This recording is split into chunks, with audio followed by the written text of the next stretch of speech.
listening to the House by the Video Store podcast. Groovy. No more room in hell. The dead will walk here. We have such sights to show you. I kick ass for the Lord. Great Scott, get away! Welcome to the 5th episode of the House by the Video Store podcast. I'm your host, William, and joining me today will be... Sean. Corey. Derek. And in this episode, we will be discussing the 3 movies of the original Evil Dead series, Evil Dead, Evil Dead 2, and Army of Darkness. We will not be discussing the 2013 reboot, remake, or whatever that was officially referred to as. And we will be doing full spoilers on all these movies from the get-go, so if you haven't watched them, you probably want to listen to this. We're also skipping news and what we've been watching since we're just covering these 3 movies. We're just going to jump straight to the discussion of the first Evil Dead. And to start out, just a quick summary of what that movie is from IMDb. 5 friends travel to a cabin in the woods where they unknowingly release flesh-possessing demons. So to start out the discussion, let's go to Sean. First time I saw this movie, I just had heard about the tree rape scene. So that's kind of what was like, all right, I'll check this out. And That was what made you go, I'll check this movie out. yeah, I think so. You know, you hear something like that's what people were talking about because I didn't see it till I was in high school, I think. And I liked it a lot. Like I knew there was other ones too, and I'd heard about Army of Darkness and Evil Dead 2 and stuff, but I had heard about the tree rape, and I was like, all right, well, I think this is probably something I'd enjoy a little bit, you know. But I do like this one a lot. But I seem to always go back to the second one. It just feels a little bit lighter and quicker, just because of how they kind of recap everything in the first few minutes of that film. But it's been a while since I've seen this one, actually, and I meant to watch it this week and did not. Yeah. And 2, this was, Within the Woods. This was kind of spawned off that. So they kind of made, they say directors sometimes make the same film over and over their entire life. So, Within the Woods it's kind of come back in the public eye recently. Like a lot of people really didn't know about it too much. And well, I feel like William and I were talking about like trying to find a good copy, like in high school or college or something. Wasn't like a probably big thing? In high school. Like I had a copy of it, but it's the same one that's been circulating recently, and it's just like a rip of like a crappy VHS copy that has like a lot of tracking. I think that's all we're really gonna find of it. Well, there's one on a release. I'm pretty sure. Isn't there one on of the disc release now? I don't think so. Actually, I think you might be right. Or I'm pretty sure they might have. I'm pretty sure they might have released that with a box set of all of them.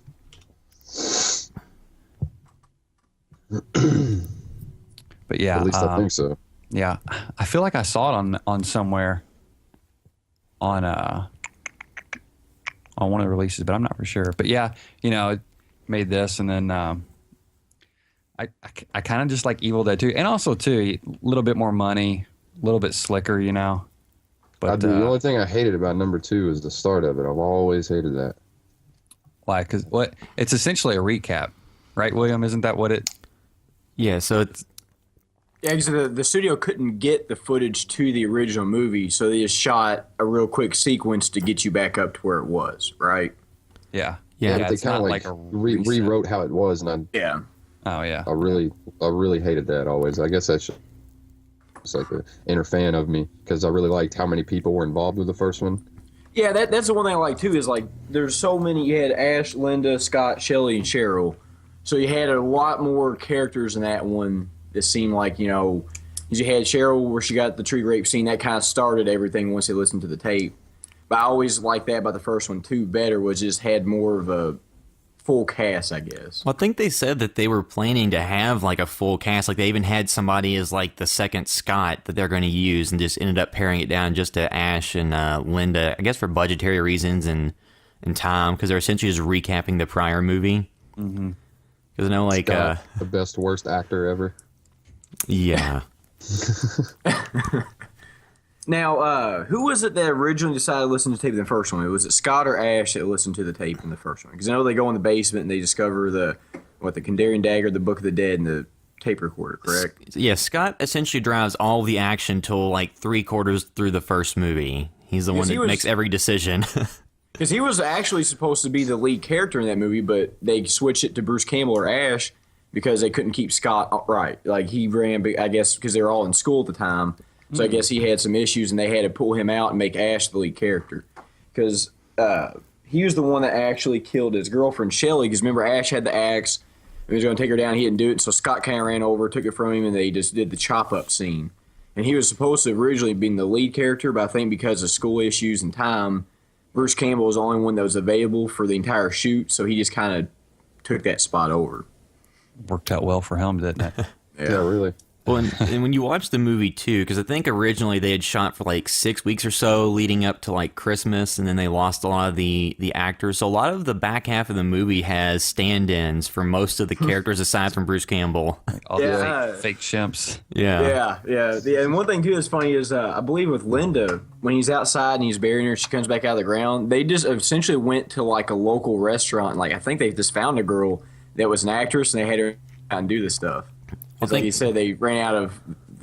Everybody had to go back home because of school and stuff. Well, I think they said when they were casting for the female parts in the first movie, because this is because they were filming in like they started filming in '79, so this is before like the big boom of Halloween and Friday the 13th, and like all that became a big time genre. There were still just a few scattered movies that were horror, and it wasn't as mainstream. So they said that some of the actresses were wanting to make sure that it wasn't like a porn or snuff film. So like they met him out in public with guys with them when they were auditioning for the parts or talking to him about it. Yeah, one other thing is funny. A lot of horror movies from that time were essentially snuff films anyways. One other thing that was funny that's just kind of like a production note or something is they filmed it in Tennessee because they're all from Michigan. So they go to Tennessee because they figured it'd be warmer in the winter than it was in Michigan. Well, that year, Tennessee, I think at that point, had its coldest winter on record, and Michigan had its warmest winter on record. So it just kind of went terribly for them, you know, as far as that goes. Well, I think they had tried to find a cabin in Michigan to use, and they couldn't find one. And they even went to I think the Michigan Tourism Guide to try to find somewhere, and they couldn't. And they went to Tennessee and found like an abandoned cabin that was like full of horse shit that they had to renovate and fix. Yeah. And one thing, too, I love about this movie, just like, because I've read Bruce Campbell's book of Chins to Kill, and I've watched Evil Dead 1,000 times, the commentary. And I love just like at different points in the movie, they're filming in Tennessee or Michigan or somebody's garage in Michigan. So like each scene could go from Tennessee, Michigan, garage. And in the original cabin, there's not actually a cellar in it. They just dug a 6-foot hole in the floor. So when you any of the cellar scenes, I believe that's for somebody else's actual cellar from Michigan. It was the cellar scenes were filmed in a garage. Oh, they filmed in a garage? Yeah, I think I saw that somewhere too. There was a garage. They were just kind of they were just shooting wherever, and they would just light it a certain way. So I just love that though. I think it was like Sam Raimi's mom's garage or something like that. So I think that they shot some stuff in Sam Raimi's garage, and then some of the cellar stuff was Rob Tapert's parents' house somewhere. Yeah. Because I was listening to it with the commentary again the other day. Trying to think of just Evil Dead 1, like that was kind of the movie that got me interested in filmmaking beyond just watching movies. Because I just remember watching and thinking like, man, like there's I guess you would call it a workman-like quality to it. Like it's just so much stuff you could see like, okay, there's not much money here on the screen, but there's a lot of creativity going on with the camera movements and the way that they're staging and filming this stuff. Especially with the shaky cam scenes where the spirit would follow him through the forest and it would break everything down. Like, I love the shaky cam stuff because that was something that Sam Raimi's kept for almost his entire career since he's done it. And you still saw that first-person perspective even from Spider-Man 2 with the Dr. Octopus scenes. Yeah. Like, I just love that first-person scene of the spirit or whatever it is he's always done in those movies. And like I said, it's always stayed true to that shot from Evil Dead 1 to everything he's doing now. Well, I'm sure he's not sticking a camera on a bike. Bike or a 2x6. Yeah, 2x6, duct taping it down. I read that the ending scene of the first one, where he runs up on Ash, that he actually broke his nose or chipped a tooth or something when he did the shot of the camera right in his face. Yeah, supposedly, according to Chins Kill, he was on a dirt bike or something, and he drove through it and ran into Bruce Campbell. But there's like they've never officially, they won't like deny it or anything. It just something that's been said. According to the Wikipedia page for Evil Dead, that was supposedly just a joke that Sam Raimi and Bruce Campbell came up with to see how many people will believe it. But then it could also be true, like they just have never really came clear on it. But there's also the the kind of urban legend where they buried all kinds of stuff, like original stuff from the movie, all around the site. But they never really talked about where. Yeah, there's a bunch of videos on YouTube of people like actually going and searching for it. Apparently, there's some kind of map somewhere that someone found in the house. Yeah, because the house like just burnt down years later. But yeah, there's apparently like all kinds of random stuff, like actual like props from the movie and stuff that are buried all around the location. And I don't know if that's exactly true, but it's kind of another one of those things where I read that they won't really say if it's real or not. It's kind of let people suffer. One thing too, I can't remember because like Evil Dead 1 and 2, since they're kind of the same movie, they run together a tad bit. So I cannot remember. I'm pretty sure it's Evil Dead 1. But they designed the front of the cabin to look kind of like a grimacing face or something. So that would have been 2. Because it was 2. 1 was the actual cabin they just found and used. 2, they actually designed a set. All right, always the interiors were like in a studio, I think, right? Yeah, they filmed a lot of stuff in like a high school in North Carolina. Yeah. J.R. Fazenheimer or something. I don't know why I remember that name, but it's like J.R. Fazenheimer High School. So, like, one other thing I think is kind of cool in the first 2 Evil Dead movies is they reference the movies of Wes Craven. In the first one, when they go in the cellar, there's actually a reference to the Texas Chainsaw Massacre. So when they go down the cellar, there's like all the bones and crap hanging from the ceiling. And that was just them kind of giving an homage to one of the scenes from the Texas Chainsaw Massacre. But there's a torn Hills Have Eyes poster that's in the cellar scene. Yeah. And that was a reference to In the Hills Have Eyes. There was a torn Jaws poster. And Sam Raimi and Bruce Campbell and everybody took that to mean that Wes Craven was saying, well, Jaws just popcorn movie. That's not scary. This is real horror. So then they were saying, well, The Hills Have Eyes, that's, just a popcorn movie. This is real horror. And then in the second Evil Dead, so between that period, Nightmare on Elm Street came out. And it's actually Johnny Depp's character is watching Evil Dead in the movie. Yeah. And then, so in Evil Dead 2, there's actually like a scene where they have Freddy Krueger's glove hanging in the cellar that you can see in the shot. They seem to do a lot of stuff like that. I know one of the movies that we covered on the top 5 underrated American zombie films, one of them was The Dead Next Door, and Sam Raimi was like a producer for it, but he was credited under a different name. And there's, let's see, Bruce Campbell is a voiceover for one of the characters. Some of the characters' names are named after characters from Evil Dead and other horror movies, and there's actually a scene where they're watching Evil Dead in it. So I know it was filmed only a couple years after Evil Dead, but it kind of did the same thing there. Yeah, they all run in the same circles, They're fans of themselves, just like, Edgar Wright and everything. How many references he throws in his movies from. Yeah, Raimi was credited in that movie as like the master exploder or something weird. Like you can kind of see there's a behind the scenes documentary on The Dead Next Door, and they're like, we're going to see our financial person, one of our producers, and you can kind of see like the sign on the building, like where they're going, and you're like, oh, okay. You kind of put 2 and 2 together. You're like, Sam Raimi. One thing I've always liked about the original Evil Dead, though, is it was probably the most true horror movie of all 3 of them, with Evil Dead 2 and Army of Darkness. I just love some of the stuff they did because I don't think this one has as many weird camera angles as Evil Dead 2 does. But I just love the general feeling of it because it's just, you kind of start off with they read the book and his sister Cheryl starts to hear the noise in the woods, and this is like the classic cliche horror stuff where she goes out in the woods because she hears all the voices, and then you have like the infamous tree rape scene with her, and then it just kind of goes. That's when everything starts going in the film. One thing I really like too that they never really explained in that film franchise is like it's really the only movie with demonic possession that you can transfer to everybody. And Yeah. it doesn't have to be a bite, because I think Linda just gets stabbed in the ankle, and that's how she becomes. It's kind of airborne, I guess. Yeah, almost in a way, like it's Almost like it kind of picks and chooses who it wants. Yeah, and that's one thing I kind of like, because it's not really, you can't, even if you fight them off, you can still become one of them. Yeah, you're not safe. at Yeah, but any that's point. like, I love that because it's not explained. Yeah. Yeah, I it's hate how never explained. people think like everything needs to be explained in a movie. I just think it's better that way, that it just starts and it's going and that's it. That's all that matters. Yeah, and Kind nobody's of like safe it follows. with Ash getting possessed too. You know, it's like everybody, nothing's off limits, Yeah. And Which- another, which could happen in the new series. You know what I mean? Like he could be possessed through most of the series. We don't know. Well, if he still has the amulet, then he won't be. The necklace with Oh, the yeah, spyglass. which is the funny thing about the amulet is, like, in all the movies, it's like the big gift he gives to her, and it's hideous.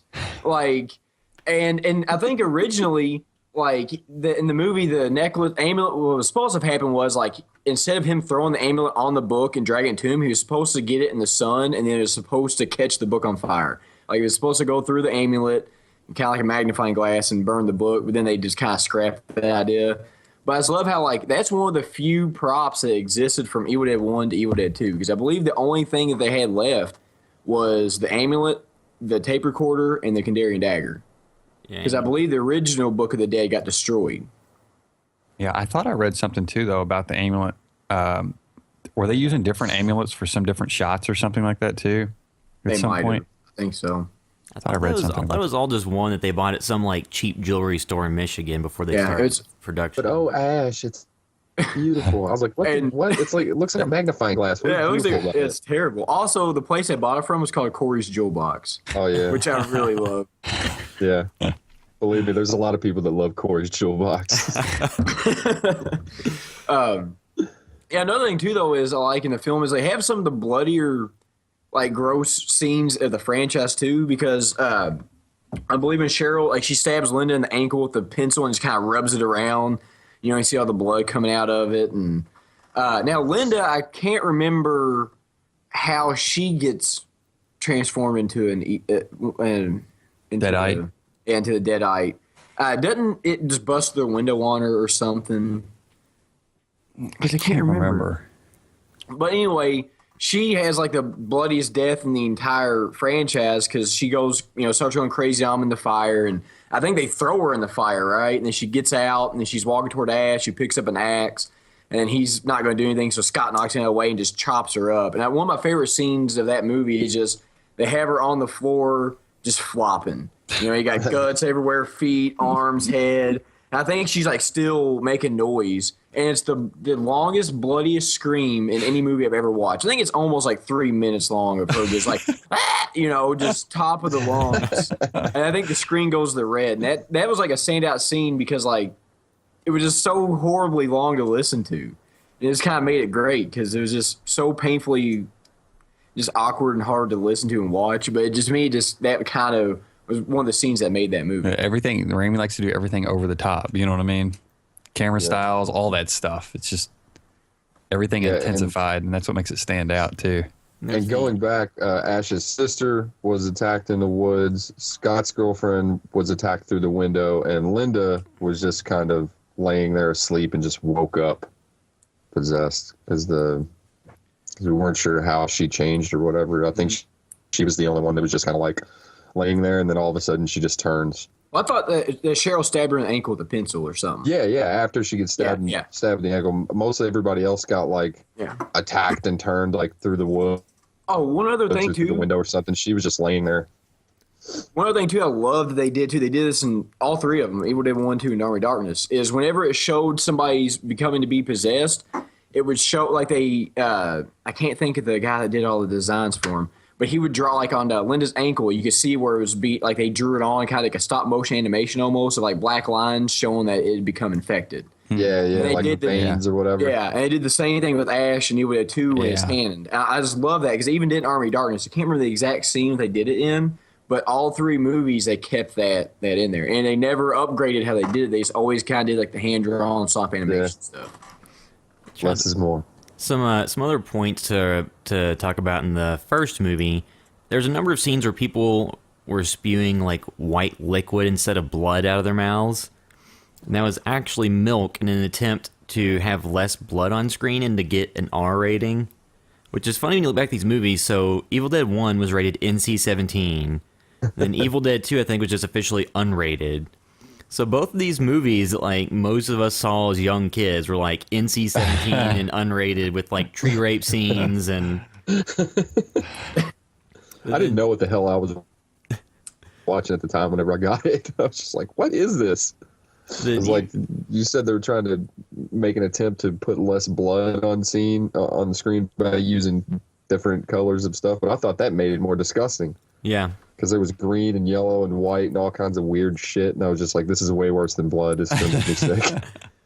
I think the second they decided to have the tree plunge a branch into someone's vagina, they kind of lost the capability to get something below. And I think it was funny too because they said like the way that film in the script was originally stated was just like the forest attacks her. And then as they continued to like shoot it and cut it and add more to it, they ramped it up into what it became.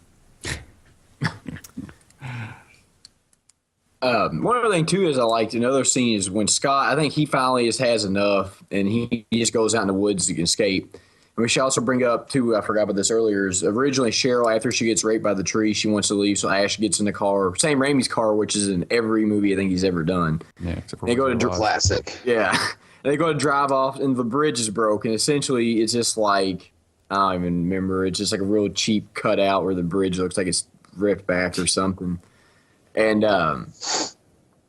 like Scott goes out in the woods and gets essentially probably the same thing happened to Cheryl, and he comes back and he's got like the tree limb stuck in his stomach, so Ash pulls it out and I think just blood goes everywhere. I like at the end when they all turn into like the claymation zombie-ish things, and the clock starts striking I think in the morning, and he throws a book in the fire and they all just turn into like Cheryl's like I think the last one left, and she's starts like melting in front of him and falls to the ground and explodes. And you just have like a puddle of green and maggots, and that was an interesting scene too when they had that happen. Yeah, I liked how different the makeup looked from the stop motion animation makeup. Yeah, like they're obviously like two different things, but they just kind of cut them in together. You're just like, by the time you're like, whatever, so much shit going on.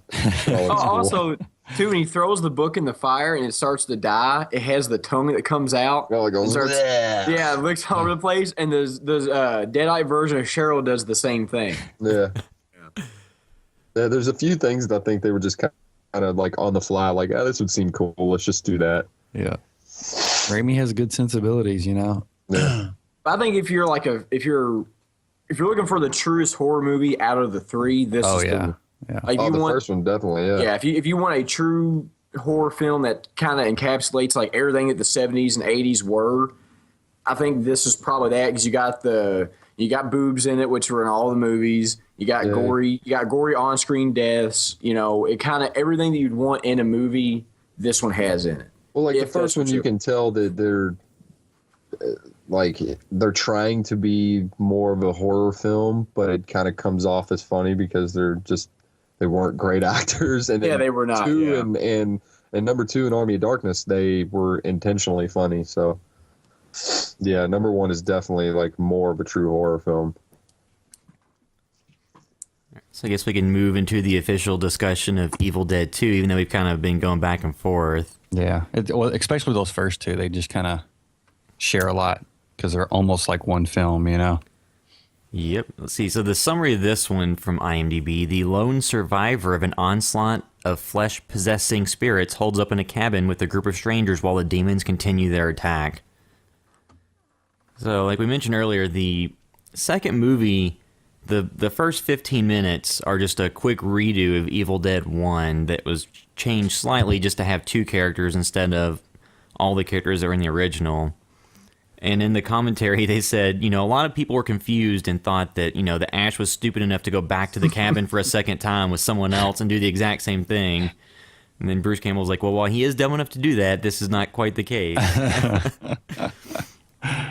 And this is the one where it just, veers straight into comedy territory. It has, a lot of callbacks to, like, classic comedy from like the 40s and 50s, and like Three Stooges type stuff, which is even more involved in Army of Darkness.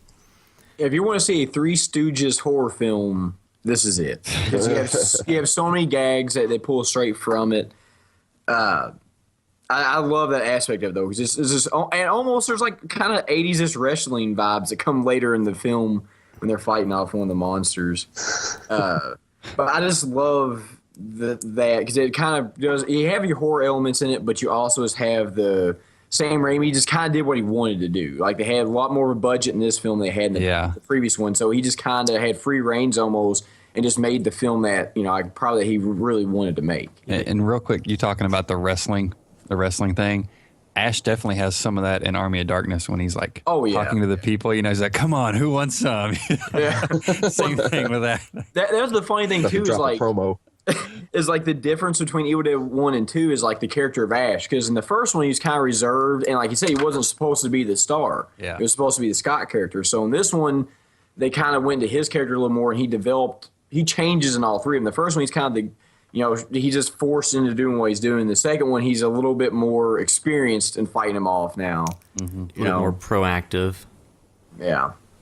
And the third, he's just like a straight out hero from the beginning. Like he already thinks he's a badass as soon as the movie starts. One thing too, though, is I loved in the because he had the entire scenes where he's just in the cabin by himself after he kills Linda again, but in this one. He knocks her head off with the shovel. Mm-hmm. So he buries her body. And some of the best scenes in that movie to me are like the claymation scenes of where Linda's dead body comes out of the ground and does like dancing. The weird striptease dance. Yeah. And then I love like how her head comes out and it rolls out her body and then she puts it on, it spins around, she jumps in the woods like, whee! Like I love that. It's like, it's like okay, I'll take it. Yeah. And then Ash is, I think he wakes up and then her head falls in his lap. And she's like, hello, lover. And then she bites his hand. And he's got the entire scene where he's running around the house and he's trying to knock her off of her hand. And you hear her like kind of growling. Like there's just so much to love about this movie on that aspect. It's so entertaining, even just with him alone, just watching him by himself in the cabin, essentially. He's just able to carry it so well because he's physically a comedic actor too. You know what I mean? At the same time. Groovy. But, hey, you think about all the stuff that he had to he took a lot of abuse in that movie. Yeah. Because you have all the glasses they smashed on his head are unfired, but a lot of that stuff he was just beating the crap out of himself for half of the movie, especially when he got in a battle with his own hand. And when he's getting sent through the woods with the bushes. Yeah. They said they just smack him in the face with it. And something to go back to the scene that Derek was discussing a second ago when his girlfriend Linda, like when her decapitated head is biting his hand. There's one scene like when he's like fumbling around the house and then he says work shed and goes out to use the tools. But like the way they did that scene, like they did they re-recorded it later and like the volume mix was off and it was kind of the wrong place. So when Bruce Campbell was working on Escape from LA, the first thing that Kurt Russell did was walked up and he's like, work shed. And they said from that point forward, none of them can watch that scene without like seeing the misplaced, too loud utterance of the word work shed. Oh, one other thing too that's kind of a cool production note on Evil Dead 1 and 2 is they just took pictures of the original cabin for Evil Dead 1 and then recreated it for Evil Dead 2. So they just pretty much took pictures from that, remade the entire thing. And another really awesome scene that I love too is the scene where Ash, like after he kills Linda, and he's just trying to find out if he's still sane or not. He walks up to the mirror and he looks at it and he's like, it's okay. And then the evil Ash comes out and is like, you just cut your girlfriend up in the shed. And then like he starts choking him. But one of the cool things about that is they actually built another replica set on the other side to mirror it. Yeah. So that was kind of cool. They went that in depth. You had the actual mirror version of it too. And I love how like when Ash comes out and he's actually just choking himself. So he kind of loses his sanity for a little while after he kills Linda and went through everything that he went through. Yeah. And then it's funny rewatching this, like how much of this movie is just Ash kind of in the cabin, because it's not until a little bit through the movie, about halfway, that the other characters even show up. And another funny thing was the character of Bobby Joe was actually... Bobby Joe! It was based on Holly Hunter, and that was who they wanted to play, but they decided to go with someone different. So that would have been interesting to watch. Yeah. Yeah, let's just bring up Bimbo too. You think about like was it Annie and Ed, who are like Annie's parents are the ones that were originally in the cabin, and she had found some pages for the Necronomicon. She was going to the cabin and talk to her dad about it. So they get out of the airplane and they ride there, and then Jake and Bobby Joe are just hanging out at this broke down bridge in the middle of nowhere. So, I love that too. It's like, why are they even there? Like, why would they just hang out all night at this broke bridge that goes to nowhere? Because, man, I mean, They need fodder to kill. yeah. Bobby Joe. Bobby Joe. Another thing too, since this is like it recaps the first movie in the first 15, I think, they mentioned that I was reading somewhere that, the Book of the Dead actually doesn't really make an appearance after like the first setup in the film because it was destroyed in the first movie, Yeah, that's right. And now it's just all pages in this movie. And then of course they get it back in Army of Darkness because it goes back in time, but if it wasn't for that, the book would have been destroyed. And so, but in Army of Darkness, he doesn't have the book. So I guess the new series, he will not have the Necronomicon, correct? Unless it gets sent forward in time. It seemed Well, it depends though. Are they going to act like the Evil Dead movie they've made recently just never happened? Oh, that's right. or That are was they going- kind of, yeah.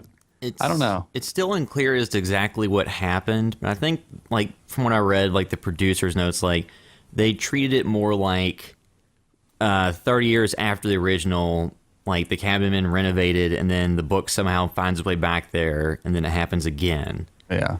So it's not necessarily, it's kind of just a relaunch of the franchise. I don't know how much that'll play into the series, but... Yeah, it's almost a shame there hasn't been, another one of that or whatever, because the series I think would almost exist without that remake. But, the remake was good and it did well, and it still didn't do anything for them, It didn't help, it didn't help us make an Evil Dead 4 that's like goes into the remake or whatever else. But I think the thing that happens too though is because I think one of my favorite, is Evil Dead 2 is probably my favorite movie in the horror genre of all time. Like, it's just one of the movies I grew up watching. It has a special place for me. But for some reason, I think it's just, it has a huge cult following. It just doesn't have the presence that your Nightmare on Elm Street have or Friday the 13th have.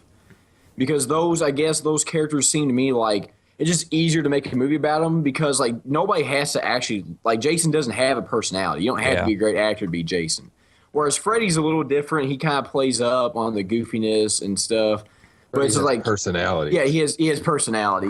So I think it's easier just to kind of rehash and remake those movies than it is to do the Evil Dead. Because I think Evil Dead's a harder sell because you have to have Bruce Campbell.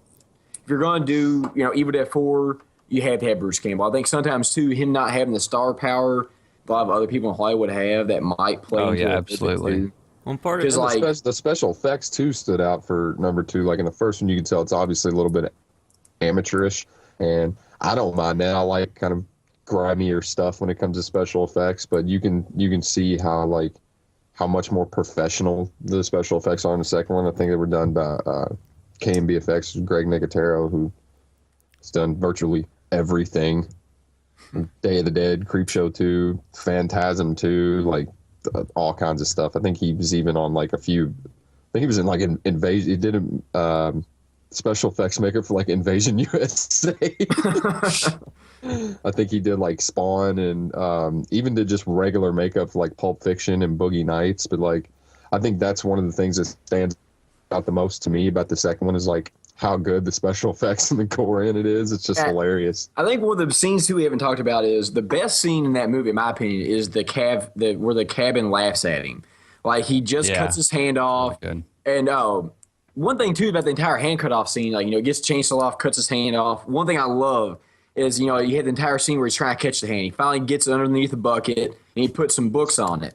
And one of the books is a Farewell to Arms written by Stephen Kay. And I love those little subtle things that you had to pick up on. But the hand gets out and he starts shooting at the house and he shoots and all the blood squirts out of the wall, which is funny because they this guy goes back to Evil Dead 1. They had changed some of the blood color from red to black because of the ratings. So if you're like, a lot of people are like, why is that black? It's because I guess they were trying to not go NC-17 again or something. So they changed up some of the colors. Because they literally pour like a ton of blood and a few scenes later. Yeah. But anyway, like after all that happens, he sits down, the chair breaks, and he starts laughing. And then I think everything in the cabin just kind of animates itself, and all it starts laughing. And then you have like the deer even looks at him off the wall and starts laughing. And you have like the Popeye sounding lamp. Like, I just love that scene where everything in the cabin's jumping up and down, everything's laughing. And then you hear the knock and he shoots, and that's when it kind of introduces the rest of the characters into the movie. Mm-hmm. You know? And so much happens, even though it's just him in the cabin for a while. There's so many different things that happen that, like, never gets boring. You know, like him laughing, he runs out running out in the woods, getting possessed, chopping off his hand. Like, for being set in a cabin, they go and do some weird things very quickly. Yeah, that's one thing too that's a good point in yours is like he was by the movie in so much of the movies he's by himself, but it's still extremely entertaining. You have like the entire Three Stooges vibe where he's like fighting his hand and it starts grabbing the plates and knocking him out, and it's dragging his body over the floor to grab the knife. Yeah, I think that's just Sam Raimi's style. I don't think anybody else could really pull that off because, I mean, you know, essentially he's just a guy stuck in a cabin. You kind of think, how is this going to be entertaining for the next hour and a half? But it just never slows down once. Mm-hmm. It's completely entertaining the whole time. I think that's just because Sam Raimi was. If anybody else was doing it, I don't think it would have worked quite the same way. And one other thing I love in this movie that you get in the hand possession scene is like when his hand has knocked him out and the hand is like dragging him on the floor. You get a point of view shot from the hand.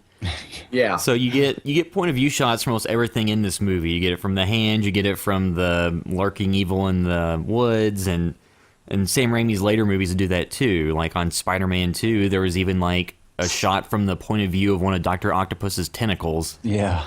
Yeah, we completely forgot about that in Evil Dead 1. Is one of the scenes, I think, where Ash or Scott's walking through the house, and it's Sam Raimi's real good about that. Is he uses his own hand to do those scenes.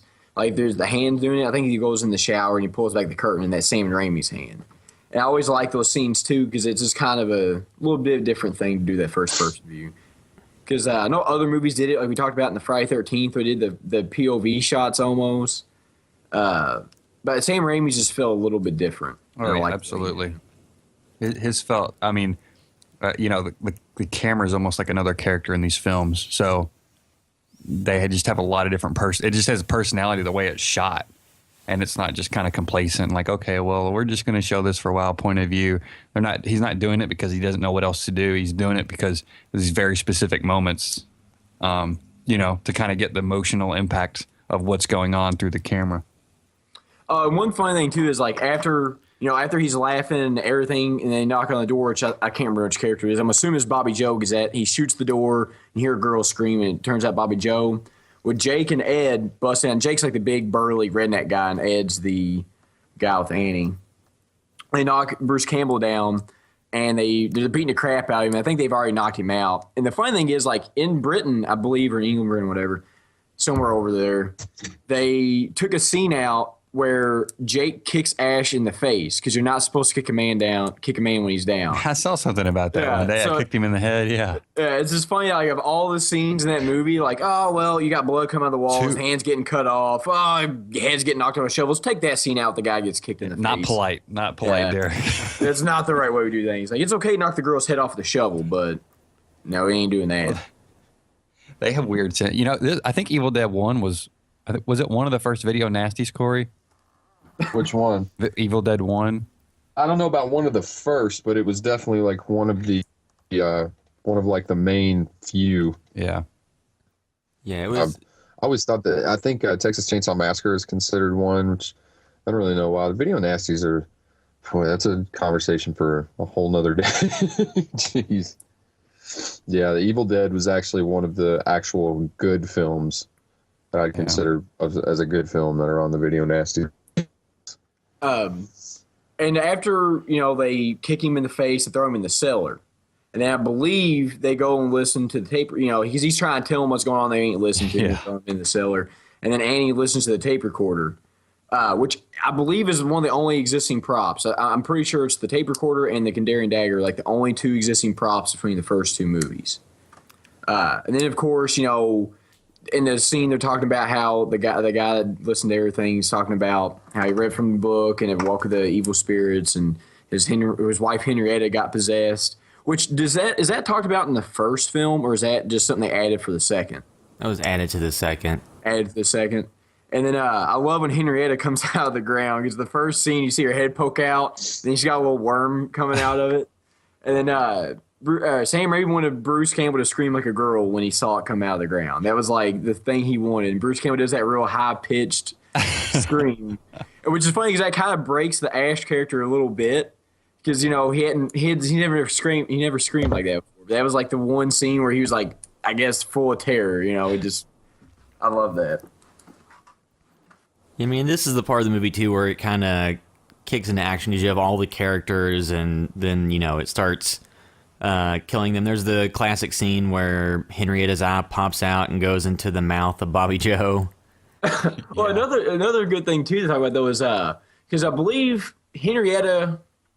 I'm trying to think who throws Ed. Is it Henrietta that gets out of the cellar and throws Ed into the wall, which knocks him out?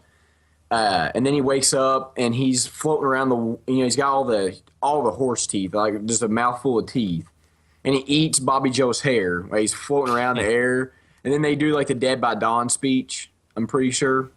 Yeah. And I think Henrietta's back in the cellar at that point because they knock her back down there. But yeah, because when Ed eats the hair, I think that was like a puppet or something that like actually ate all the hair, which is why it looks so creepy and cool. Which is funny, too, because they had to take it out, this one scene. It was the same exact scene that they had done with Linda, where Ash comes in and chops up Ed, or it might have been Annie that killed Ed. Either way, no, Ash runs out and grabs the axe and chops him up. Anyway, they're supposed to have a scene where Ed's flopping on the ground all cut up, but they took it out because of the ratings. So that was supposed to be seen as originally there, but I guess they didn't want that NC-17 or whatever, so they had to take that out. Which that would have been an interesting scene if they ever did like a direct, which I know it's probably not doable now, but they ever had director's cut with that scene in there. Yeah, two's probably my favorite too. I love Army of Darkness just because it's pure humor, you know. But Evil Dead 2 is definitely, like you said, one of those ones where pretty much all horror fans, I think, can agree that probably one of the best horror films of all time. And it also gave us an introduction to Ted Raimi too. Yeah, who played Henrietta. Henrietta. Yeah. Henrietta. Yeah, because Henrietta somehow gets out of the cellar. And one of my favorite scenes is this is after Ash makes the chainsaw hand and he kind of becomes the Ash of the Army of Darkness a little bit. He's got chainsaw hand, shotgun. Anyway, Henrietta comes out and they're kind of fighting. I think Ash just punched him in the head. And then Henrietta comes up and she almost does like the Hulk Hogan, like WWF, like, you know, just gyrating. WWE, Derek. Don't get sued. WWE. And, you know, like, I just love that scene because it's just so 80s, you know, like. It just, you got the 80s wrestling on it. And But just to clarify, you wonder if Ted Raimi, like, whenever he's at like a convention or something, people are like, "Oh, I loved you as Henrietta." Like, you think that would make him mad? Like, son of a bitch, I'm an actual actor. well, there's a scene too, like when Henrietta comes out of the cellar and is flying around and has the hair of holding the hair, like, and he tilts his head a little bit, like in a close-up shot, and you see a bunch of water pour out the ear of Henrietta, and that's actually just his sweat because he was like sweating so profusely inside the costume. I remember that. So that must have been absolutely disgusting. Yeah, they talked about and he took the boots off, like little booties for Henrietta. They were just full of sweat too. So I think they kind of tortured him a little bit in that movie. Because I think everybody got tortured. I think Bruce Campbell, because they like there's one scene where Bruce Campbell it's originally when he gets knocked out, and Annie's trying to wake him up, and she's just slamming his head on the ground. And that was like her actually slamming his head. And Sam Raimi's like, "Don't worry about it, just do it. Bruce can take it." And they kind of put everybody through a lot of abuse, or especially Bruce Campbell. They put him in a lot of abuse in that movie. Which another thing too is like nowadays you couldn't get most actors to do that kind of stuff. Oh no, yeah. They wouldn't want to take the abuse, but in that time it was just they were trying to make a movie and they did what they did, and Bruce Campbell was up to it and he did it. Yeah, and it paid off, and now it's in his, on film forever now, And the Evil Dead 2 is really, because Evil Dead 1 and 2, just because of the way it worked, they couldn't directly relate to each other at the end of the movie. Whereas like Evil Dead 2 just completely just branches off in Army of Darkness, because Annie reads some passages through the Book of the Dead pages she had and opens up a portal which is supposed to take the evil spirits out.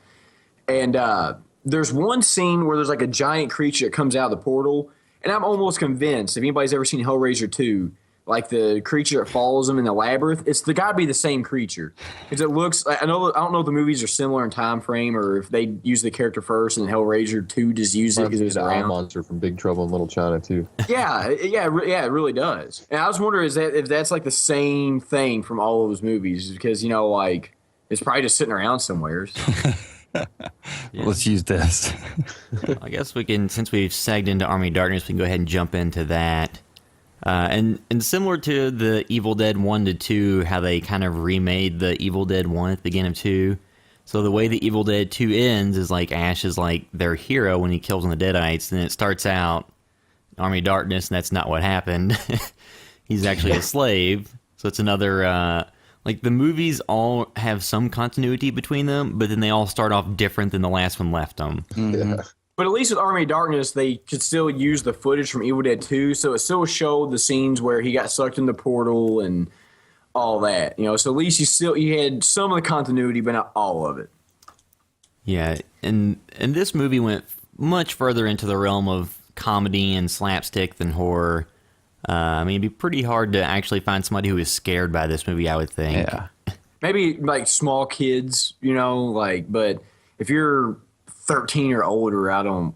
Well, I showed it to my little cousins that were very young, and they loved the Army of Darkness, and they were not scared by it in the least. But it's just like Ash's character. It's just funny to watch like Ash's character, because we kind of talked about this a little bit. Like Evil Dead 2, he's a little more sure of himself, and he had like the one-liners where they go into the work shed, he makes all this stuff up. He's like groovy. Yeah. And in this one, you have so much more of that attitude and persona with him on this one. He's almost like you said, a WWE wrestler. And he gets out of the pin, he's like, "Who wants some? You want it? You want it?" And it's just kind of great to see. I don't know. Although it kind of broke the character of the first two, I just kind of loved it because it's so over the top and ridiculous. Yeah, I think Bruce Campbell really got to shine in the third one. Yeah. Which makes me disappointed that he never really got like any other major roles, because like he had the look and the personality to be a big time actor. It just never really happened for him. Yeah, for him it was always mostly just the roles that he lost out on more so than the ones that he had. Yeah.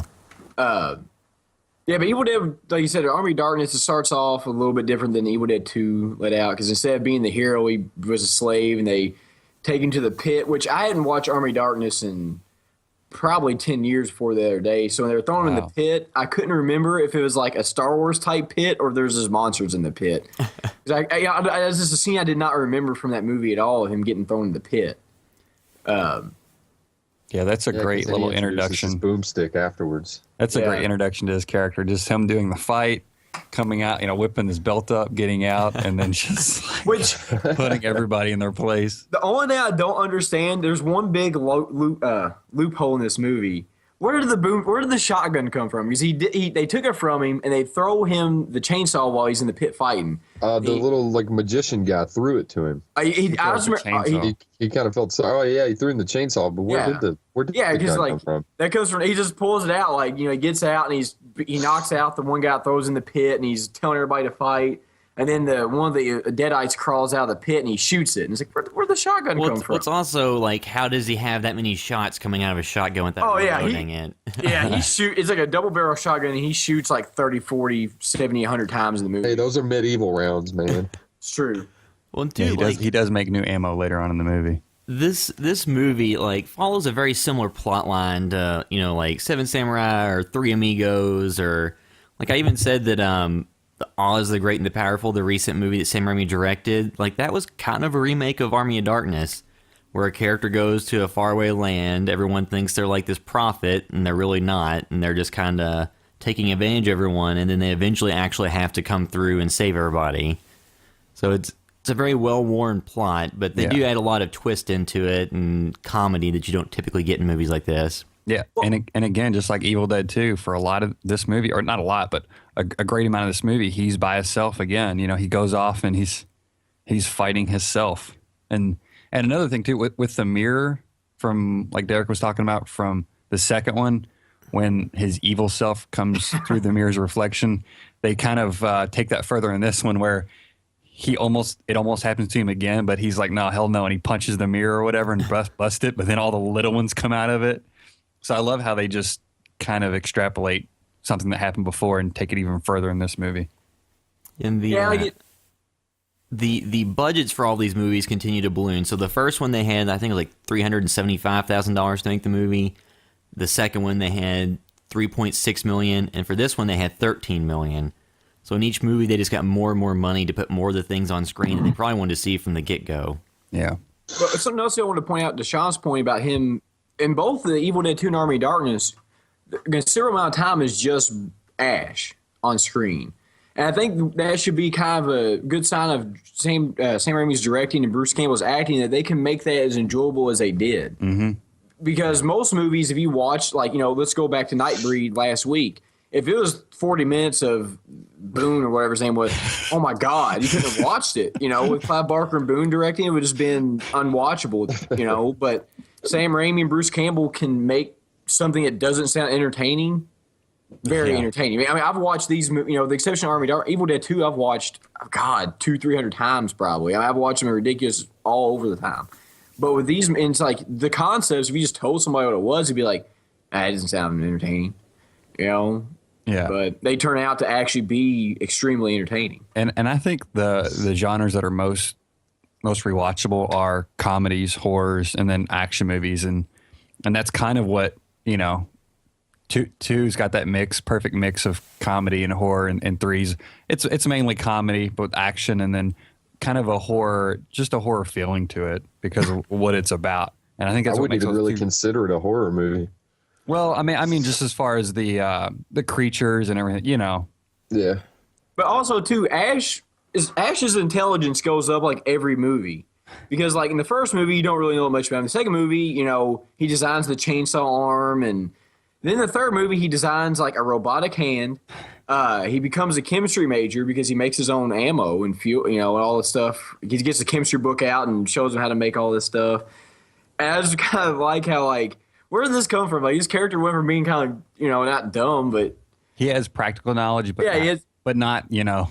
But he works at S-Mart. You know, not complete like, common He's been sense. places, man. He's seen things. Yeah. And he But can't despite all this, remember. Affects the human character. Well, it's just funny too because he starts off, you know, he works at S-Mart. So and that was something that's kind of funny too in that movie is like, here this guy can build robotic hands and, you know, design or make ammunition and design like this crazy car contraption to kill stuff. But he works at S-Mart. When he can't remember 3 words. Yeah. Yeah, he can't remember 3. Yeah, he's so cocky about the words all the time. And another scene too that I love talking about where Sean was talking about where he punches the mirror out and the little evil ashes come out. They I cannot remember the name of the child's story, but it's very reminiscent of that. Gulliver's Travels. Yeah, Gulliver's Travels. Gulliver's Travels. I was just thinking that.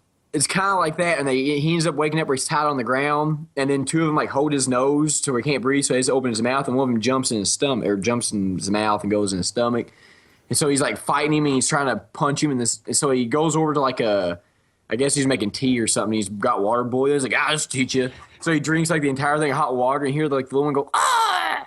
You know, I guess it dies in his stomach, and then the eyeball pops out of his shoulder, and then he starts splitting into 2. And that was just a really enjoyable scene too, because it's kind of a throwback to Evil Dead 2 where he fought himself again. Yeah, and that's a big extended, just Three Stooges kind of scene by itself. You know, that whole thing of chasing the little clones of himself, you know, and Yeah. That whole fighting style itself. is just fun because Yeah. it's just one thing after another. You think like how far is this yeah. gimmick going to go, and then it just keeps going into something else, and you're just like yes, yes, yes. It just constantly keeps you like And then- glued to the and then television. same thing once he goes to the to get the Book of the Dead, that whole thing. It just keeps going and getting more gags. And It's just one he's thing like after another. on the ground getting poked in the eyes, direct Three Stooges reference. Oh, Like, and even He can't just get smacked in the face. He has to get smacked in the face and then fall into a puddle. And Yeah. inside this puddle is a piranha that's going to bite him. And then after the piranha bites him, he's going to turn into a monster. Like, I love that style. yeah. Another thing too I love too is going back another scene before when he starts splitting into two different ashes. You have like the evil ash head and the good ash head, and they're both fighting each other.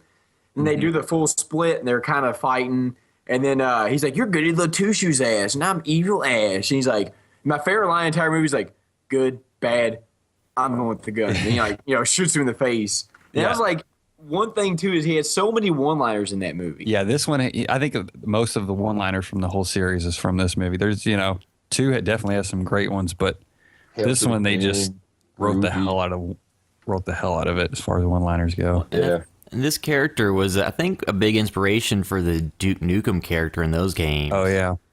And I think a lot of other action movies kind of ape that style going forward. Yeah. There's more boobs in Duke Nukem. Yeah, there was the only Evil Dead movie that doesn't have boobs in it would be the second one, because Army of Darkness at one scene when Yeah, you're right. Yeah. I cannot think of the girl's name, but it's like the love interest, if you would say, in the Army of Darkness, when the evil ash captures her and brings her back. There's like some random girls that are being walked around topless, and the skeleton's like, "Yeah, we're gonna give it to you, baby," or something. Yeah.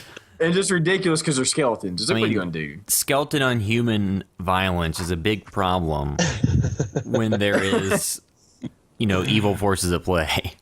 That's something we're going to have to get a grip on. Also, another thing too, the same scene happens in all three of the movies. I mean, Evil Dead 1, 2, and Army of Darkness, where Ash kills somebody, either decapitates them, kills them, somehow they're dead, and he digs a hole out and buries them, and then takes the axe and takes the cross and puts it in the ground. Yeah. And it gives you the first person perspective in each movie, which that's something that I love from that too. Is like they keep that true to each film. Mm-hmm. Also, they still have, and this is more of Evil Dead 2, where they had like the set pieces with the green screen in the background. They had Bruce Campbell, when he's doing the books of the Dead and the Army of Darkness, they do a scene like that, which is similar to the scene of Evil Dead 2 is when he drives and finds the bridge is broke. And it's like how you can see, like, they just kind of keep certain Sam Raimi-ish, or they just keep a certain vibe or feel for all the movies. Yeah. I love, too, the kind of the Clash of the Titans style skeletons from, that's in the Army. Because this was 1992 when this was made. So it's not like that was, that technology was probably, 50 years old almost, Yeah.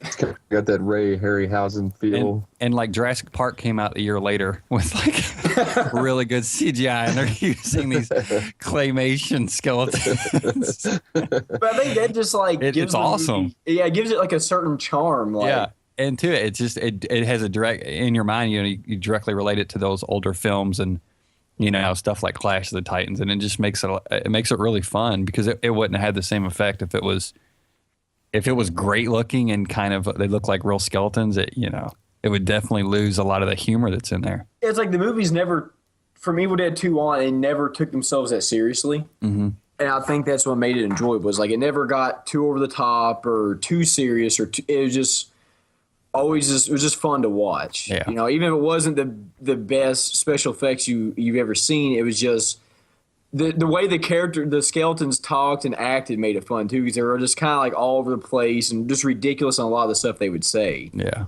And I love too. There's like a scene where Ash is fighting skeletons. And he's like grabbing them, doing backbreakers on them, and I love that. And another one about this was the end of the movie the end of it that got changed. Yeah.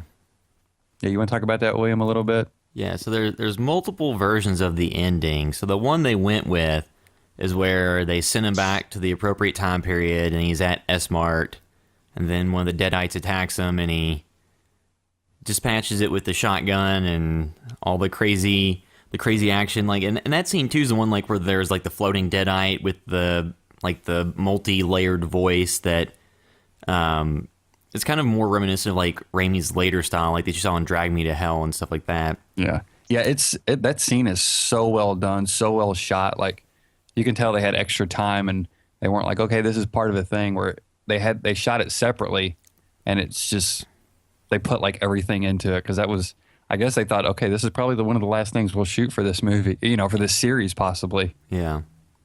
And then the alternate ending, the one that's a much darker endings, where they give Ash the liquid he's supposed to drink that will just make him sleep for a period of time so he can wake up in the correct time period.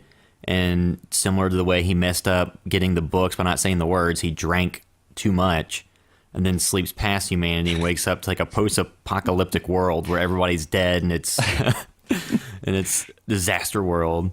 Which really too, considering where Army of Darkness goes from Evil Dead 2, like kind of the medieval, it goes completely different direction you would expect. I mean, that kind of sets it up for part 4, like a Mad Max Ash, like another totally different genre that they could have tackled if they would have went down that route. I mean, I love the ending that was reshot for it, but I think it could have been fun if they would have went in that direction. And the other ending is great too. It's really funny. Yep. See, so I guess we can just kind of go around and everybody can just kind of give their thoughts. If you were to rank the series, how would you rank the movies from like top to bottom? We can start with Corey. For me, you guys might not agree with me as much, and don't get me wrong, I love number 2 and I love Army of Darkness, but the first one for me was it was kind of groundbreaking for me as far as horror movies go. Like I'd never seen it when I bought the movie when I was young, and it kind of opened me up to more gorier films. And since it was a little more serious as to being a horror film and not so much comedy, I think that one kind of holds a special place in my heart. Again, number 2, close, right behind. And Army of Darkness, I feel like I've seen the most, which doesn't make it my favorite by any means, but I mean, I can't say anything bad about any of these 3 movies. As far as what order they would go in as to how I would like them, I have to go in the order that they were shot in.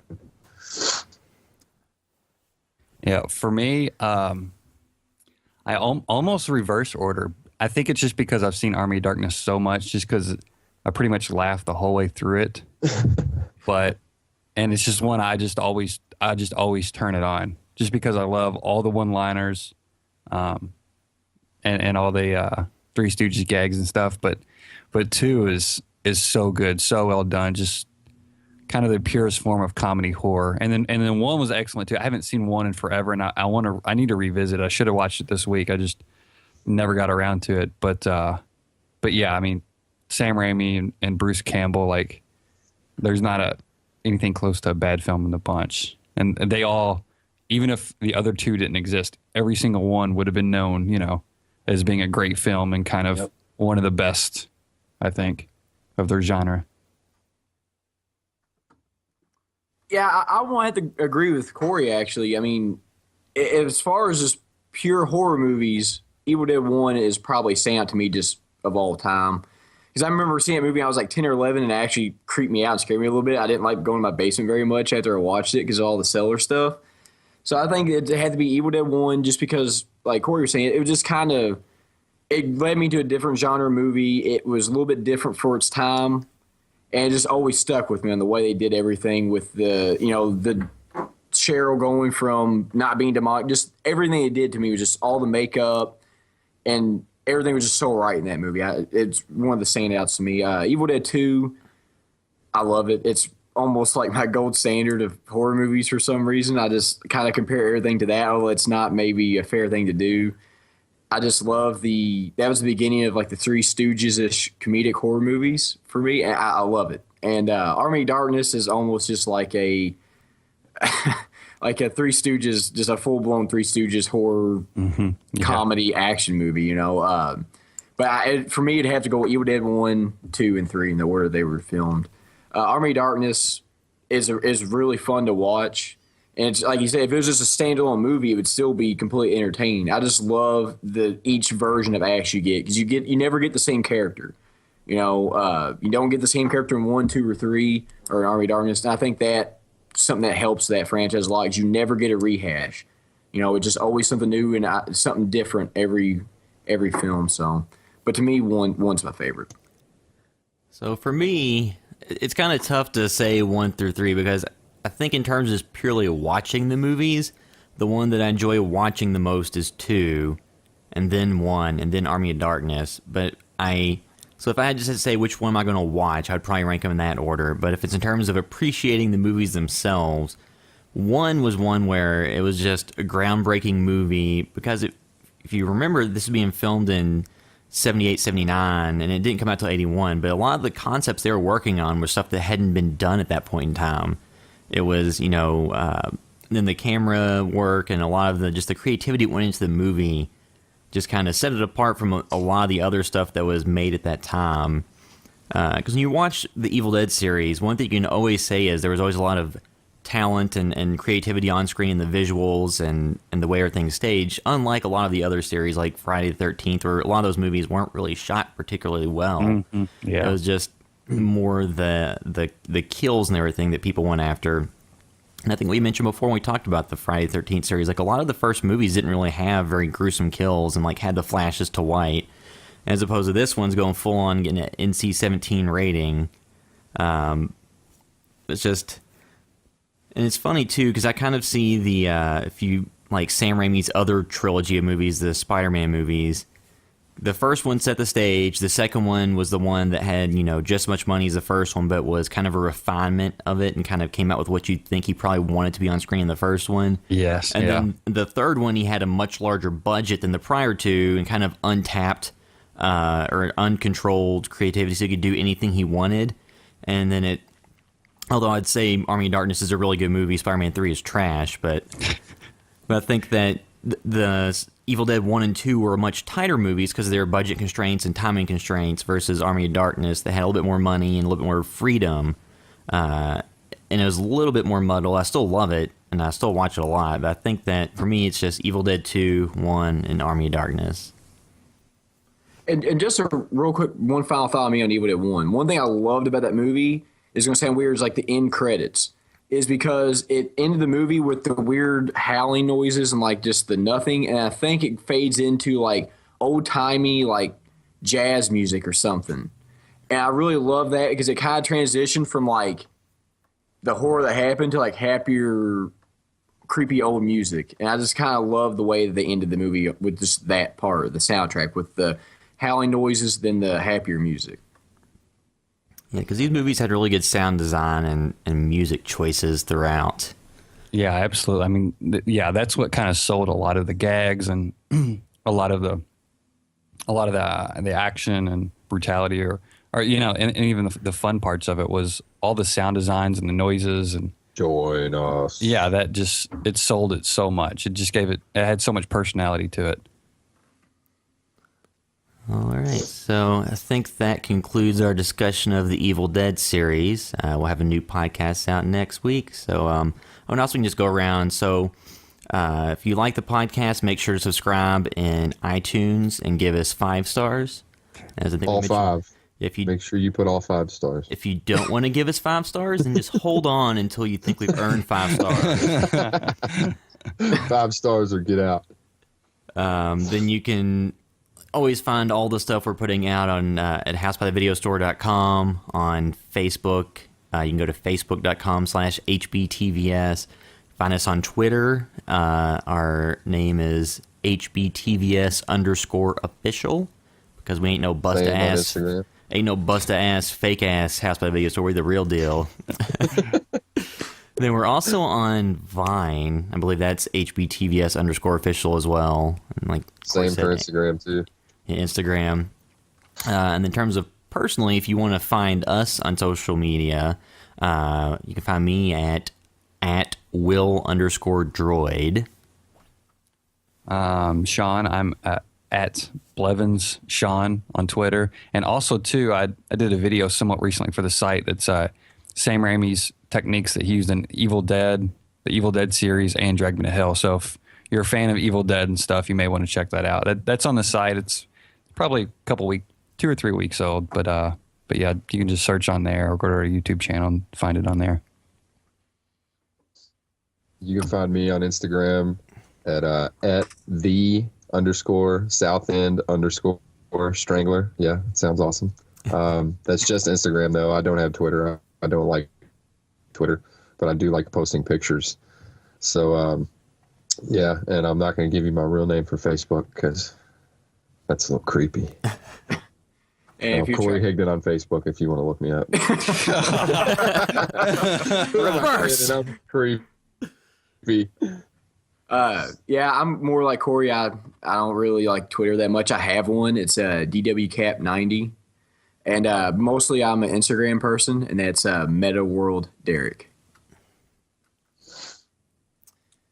All right. So every Tuesday, a new podcast out.